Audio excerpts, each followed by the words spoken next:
Bon matin tout le monde et bienvenue à cet nouvel épisode de notre série de dévotion matinale sur le livre des Actes. On est rendu au chapitre 10 et on est rendu au verset 23, je pense. En tout cas, on va reprendre aujourd'hui au verset 23. Tout à fait, Patrice. Et on était dans un beau passage où est-ce que on a Pierre, donc les filles entrées et les logea. Le lendemain, il se leva et partit avec eux. On se rappelle, je pense qu'on va commencer à 22, là. Pierre donc descendit et dit à ses hommes, « Voici, je suis celui que vous cherchez. Quel est le motif qui vous amène? » Ils répondirent, « Corneille, centenier, homme juste et craignant Dieu, et de qui toute la nation des Juifs rend un bon témoignage, a été divinement averti par un saint ange de te faire venir dans sa maison et d'entendre tes paroles. » Pierre donc les fit entrer, les logea. Le lendemain, se leva et partit avec eux. Quelques-uns des frères de Joppé l'accompagnèrent. Ils arrivèrent à Césarée le jour suivant. Corneille les attendait et avait invité ses parents et ses amis intimes. Verset 25. Lorsque Pierre entra, Corneille, qui était allé au-devant de lui, tomba à ses pieds et se prosterna. Mais Pierre le releva en disant, « Lève-toi, moi aussi je ne suis qu'un homme. » En conversant avec lui, il entra et trouva beaucoup de personnes réunies. « Vous savez, leur dit-il, qu'il est défendu à un juif de se lier avec un étranger ou d'entrer chez lui. Mais Dieu m'a appris à ne regarder aucun homme comme souillé et impur. C'est pourquoi je n'ai pas eu d'objection à venir, puisque vous m'avez appelé. Je vous demande donc pour quel motif vous m'avez envoyé chercher. » Corneille dit, « Il y a 4 jours, à cette heure-ci, je priais dans ma maison à la 9e heure. Et voici un homme vêtu d'un habit éclatant se présenta devant moi et dit, « Corneille, ta prière a été exaucée et Dieu s'est souvenu de tes aumônes. Envoie donc quelqu'un à Joppé et fais venir Simon surnommé Pierre. Il est logé dans la maison de Simon Courroyeur près de la mer.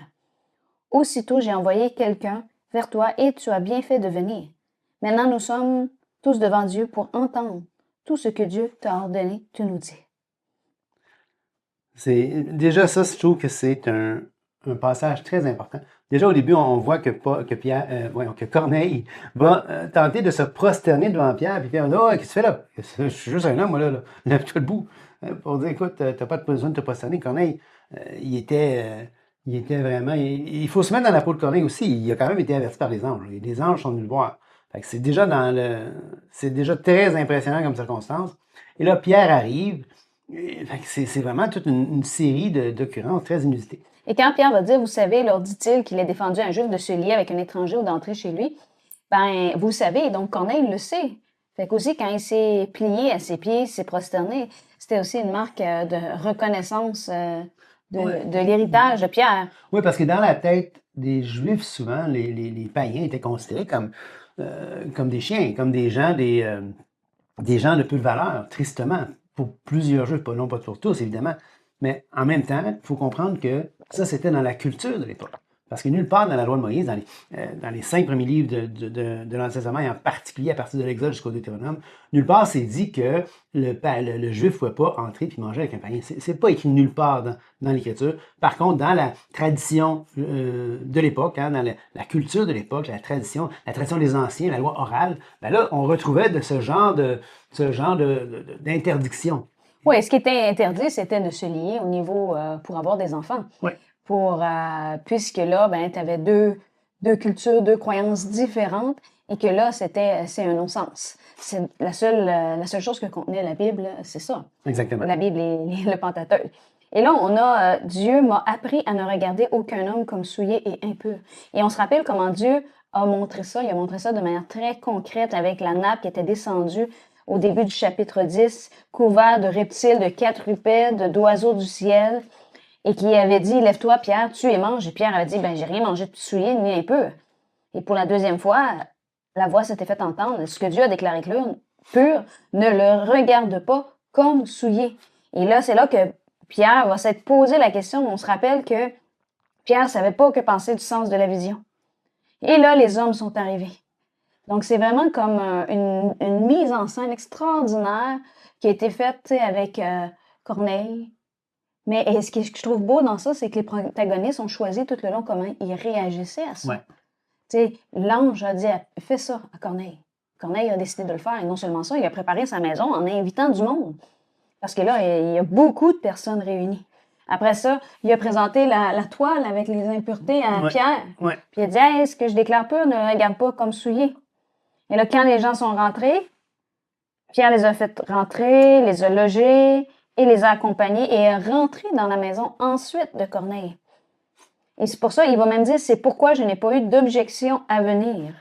Et pour moi, le verset 29, c'est tellement conforme à l'image que je me fais de l'apôtre Pierre. C'est tellement cocasse comme verset. Moi, je trouve ça très cocasse. Pourquoi? Ben parce que il est l'apôtre.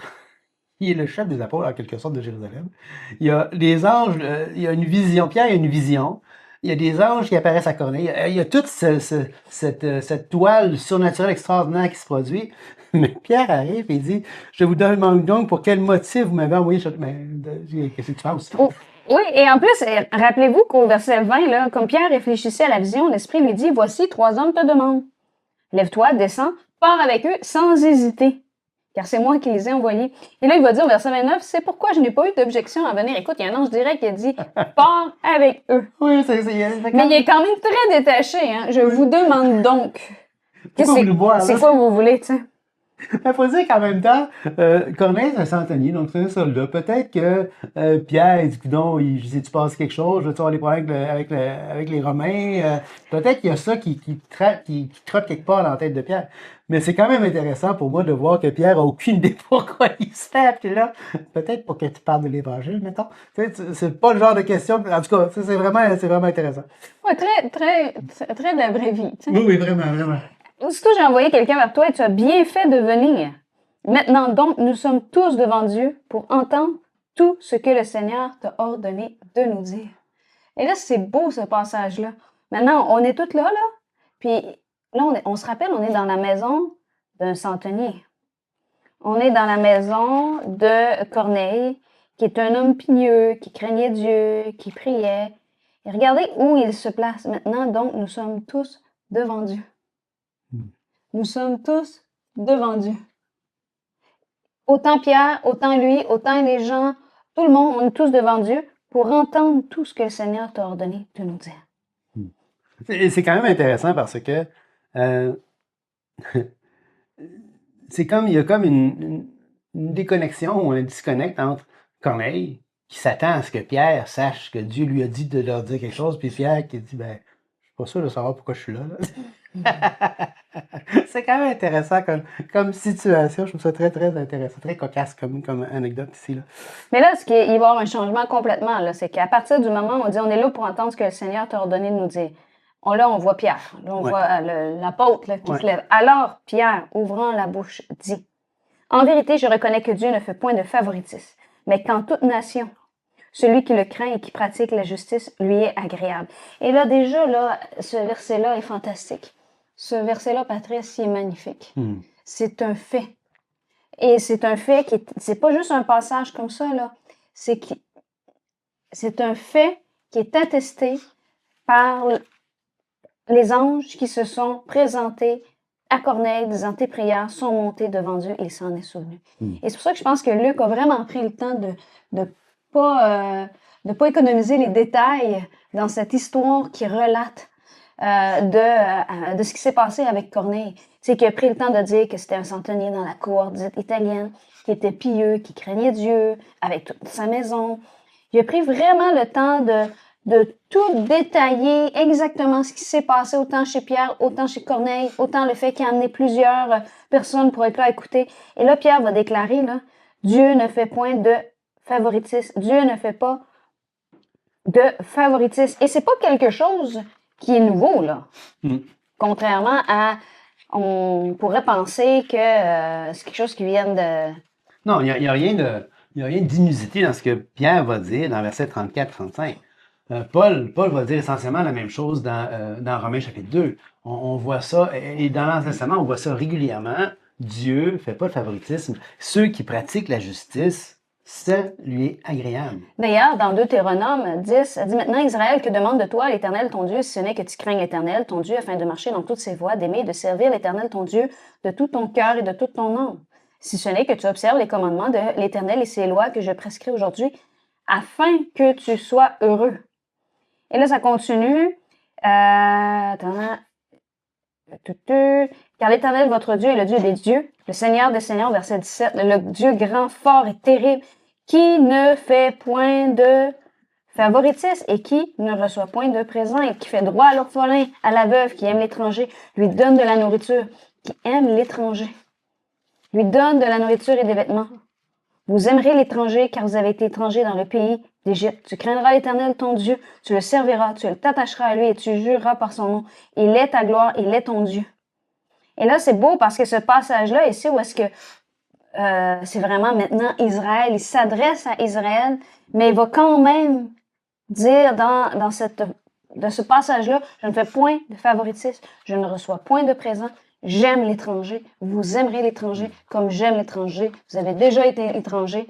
Donc, il y a toute cette... Dieu ne fait pas exception de personne. Puis ça me rappelle aussi, en quelque sorte, le lien, c'est dans Hébreux 11.6 qui dit que or, sans la foi, il est impossible de lui être agréable, car il faut que celui qui s'approche de Dieu croit que Dieu existe et qu'il est le rémunérateur de ceux qui le cherchent. Alors, on voit que le prérequis dans Hébreux 11.6 est quand même très minimaliste. Ce que je veux dire, c'est que la personne de toutes les nations qui croit que Dieu existe, qu'il est le rémunérateur de ceux qui le cherchent, puis qui pratique la justice en fonction de ça, ben c'est suffisant pour qu'il soit agréable à Dieu. Ça ne veut pas dire qu'il est sauvé, mais ça veut dire que c'est suffisant pour que ses actions soient agréables, c'est suffisant pour amener la personne à un ange. En vérité, je reconnais que Dieu ne fait point de favoritisme, mais qu'en toute nation, celui qui le craint et qui pratique la justice lui est agréable. Et là, il va dire, Pierre va réaliser quelque chose d'extraordinaire. Il va réaliser finalement pourquoi Dieu a choisi un peuple, Israël. Hein? Il a envoyé la parole aux fils d'Israël en leur annonçant la paix par Jésus-Christ, qui est le Seigneur de tous. Pas le Seigneur d'Israël. Exact. Et là, il y a comme un changement extraordinaire. Oui. C'est plus comme... attends une petite seconde. Comme quand... Puis, tandis que tu cherches... Non, je vais le dire tout de suite. Okay, vas-y. C'est plus comme quand Pierre, voyant cela, dit au peuple, « Hommes israélites, pourquoi vous étonnez-vous de cela? Le Dieu d'Abraham, d'Isaac, de Jacob, le Dieu de nos pères, a glorifié son serviteur Jésus. » Là, c'est en leur annonçant par Jésus-Christ qui est le Seigneur de tous. C'est comme le discours, l'introduction de son discours a changé. Clairement. Parce que... vas-y. Non, mais exactement. Puis on voit la même idée, même jusque dans l'Apocalypse. Dans l'Apocalypse 14, verset 6, il dit « Je vis un autre ange qui volait au milieu du ciel. Il avait un évangile éternel pour l'annoncer aux habitants de la terre, à toute nation, à toute tribu, à toute langue, à tout peuple. Il disait d'une voix forte, craignez Dieu et donnez-lui gloire, car l'heure de son jugement est venue, et adorez celui qui a fait le ciel et la terre et les sources d'eau. » Encore une fois, toute nation, toute tribu, hein, et c'est essentiellement le même message qu'on voit ici. C'est Dieu ne fait pas exception de personne. Et là, c'est beau, hein? Il a envoyé la parole aux fils de Dieu en leur annonçant la paix par Jésus-Christ. Mais littéralement, c'est en leur annonçant l'évangile par Jésus-Christ qui est le Seigneur de tous, l'évangile de paix. Oui. C'est beau parce que c'est ça la bonne nouvelle de l'évangile, c'est d'être réconcilié avec Dieu, d'être en paix avec Dieu. Et là, Patrice, je pense qu'on commence toute la suite du passage et on va vous souhaiter une excellente journée puis on va continuer demain. On va reprendre au verset 34. Soyez bénis. Au revoir, je te bénis.